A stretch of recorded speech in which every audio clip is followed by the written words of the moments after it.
It's lockup week here at BFD, and we're talking about prison sentencing and reform and why it's not an open and shut case.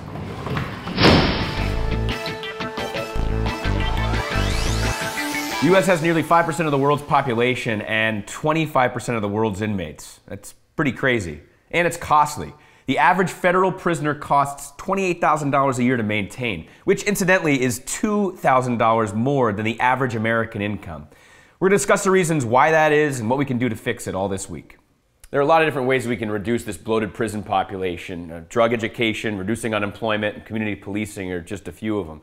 But a major one is re-examining the way that we apply sentencing. All this week we'll be encouraging you to sign a petition to help reduce mandatory minimum sentencing. And it may seem like a small thing, but it's actually a really big thing. And here's why.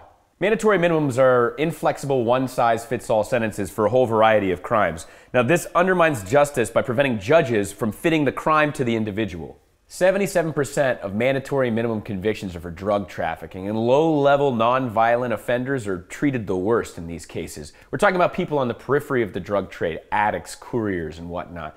For example, if someone's caught with 5 grams of methamphetamine, they're sentenced to 5 years, period. That's not taking into account any of the circumstances surrounding their case. It's a very complex issue, but there's all kinds of resources in the description below, including the petition.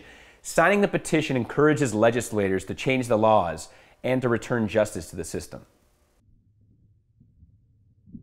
Later this week on BFD, we'll talk to a former inmate about rehabilitation. Then we'll get in touch with an organization in Washington, D.C. working to change the way that juvenile offenders are sentenced.